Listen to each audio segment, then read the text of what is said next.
మీ మోకాల నొప్పులకు ఎటువంటి సర్జరీ లేకుండా ఎపియాన్ పెయిన్ క్లినిక్ అందిస్తున్న అత్యాధునిక చికిత్స.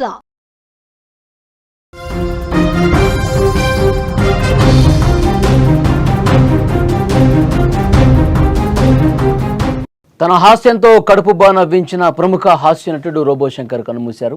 అనారోగ్య సమస్యలతో తుది శ్వాస విడిచారు. 46 ఏళ్లకే ఆయనకు మరణం సంభవించింది. కొన్నేళ్ల క్రితం కామెర్ల వ్యాధితో అనారోగ్యానికి గురైన ఆయన అప్పట్లో రికవరీ అయ్యారు. వారం క్రితం ఉన్నట్టుండి తన ఇంట్లో కుప్పకూలిపోవడంతో కుటుంబ సభ్యులు ఆయన హుటాహుటిన హాస్పిటల్కి తీసుకెళ్లారు. ఆయనకు చికిత్స అందించినప్పటికీ ఫలితం లేకుండా పోయింది. గురువారం రాత్రి 8:30 సమయంలో ఆయన ప్రాణాలు విడిచినట్టుగా సమాచారం ఉంది. శంకర్ కిడ్నీ, లివర్ ఫెయిల్ కావడంతో అతన్ని రక్షించడం వైద్యులకు కూడా సాధ్యపడలేదు. రోబో శంకర్ భౌతికాయాన్ని అభిమానుల సందర్శనార్థం చెన్నైలోని ఆయన నివాసంలో ఉంచారు. ఆయన అంత్యక్రియలు ఈరోజు నిర్వహించబోతున్నట్లుగా కుటుంబ సభ్యులు చెప్పారు. ఆయనకు భార్య ప్రియాంక, కుమార్తె ఇంద్రజ ఉన్నారు. ఇంద్రజ కూడా బిగిల్ చిత్రంతో నటిగా పరిచయమైనటువంటి పరిస్థితి ఉంది. ముఖ్యంగా తమిళ సినిమా ఇండస్ట్రీలో రోబో శంకర్ ఇక లేరు అన్న వార్త తెలిసి ఆయనతో అనుబంధం ఉన్న ప్రతి ఒక్కరూ కూడా కడతడి పెడుతున్నారు. చివరిసారి చూసేందుకు వస్తున్నారు. ఓ ప్రైవేట్ టీవీ ఛానల్లో గతంలో మిమిక్రీ కార్యక్రమం ద్వారా ఆయన వెలుగులోకి వచ్చి సినిమాల్లో అవకాశం దక్కించుకున్నారు. రోబో తరహాలో డ్యాన్స్ వేయడంతో ఆయనకు రోబో శంకర్గా పేరు కూడా వచ్చింది. తన కామెడీ టైమింగ్తో ప్రేక్షకులను నవ్వించే శంకర్ ప్రముఖ నటుల పక్కన మెరిసి మంచి గుర్తింపు తెచ్చుకున్నారు. ఆయన విశ్వాసం కావచ్చు, పులి కావచ్చు, సింగం 3, కోబ్రా, మారి ఇలాంటి మంచి సినిమాలకు, పెద్ద సినిమాలకు కూడా ఆయన పనిచేశారు. మంచి పేరు తెచ్చుకున్నారు. బోలెడు కెరీర్ ఉన్నటువంటి కమెడియన్ శంకర్ తక్కువ వయసులో మరణించడంతో తమిళ సినిమా పరిశ్రమలో తీవ్ర విషాదం నెలకొంది. ఆయన మరణ వార్తతో కోలీవుడ్ మొత్తం కూడా దిగ్భ్రాంతికి గురైంది. పలువురు సినీ ప్రముఖులు, అభిమానులు సోషల్ మీడియా వేదికగా సంతాపం తెలియజేస్తూ ఉన్నారు. చాలామంది సోషల్ మీడియాలో ట్వీట్స్ కూడా చేస్తూ ఉన్నారు. రోబో శంకర్ మరణం నిజంగా నమ్మలేకపోతున్నాం. ఒక మంచి నటుడు, ఒక మంచి హాస్య నటుడిని ఈరోజు కోల్పోయింది తమిళ సినిమా ఇండస్ట్రీ అంటూ చాలామంది మాట్లాడుతున్నారు.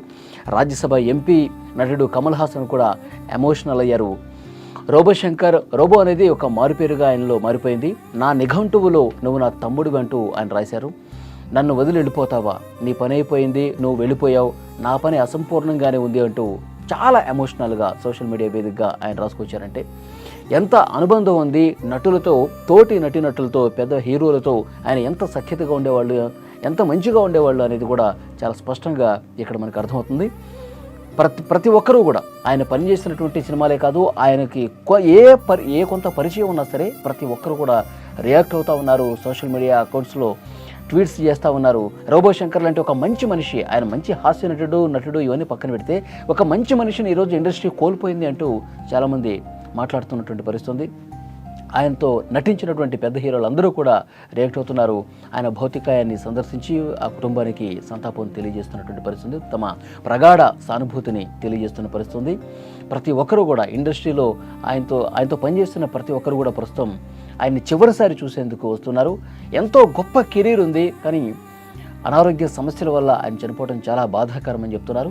ఆయన గతంలోనే కామెర్ల వ్యాధితో బాధపడ్డారు, చికిత్స తీసుకున్నారు, కొంత రికవర్ అయ్యారని చెప్పేసి అనుకున్నారు. కానీ మళ్ళీ అది తిరగబెట్టిందా లేకపోతే ఒక్కసారిగా గత వారం కుప్పకూలి పడిపోయారు.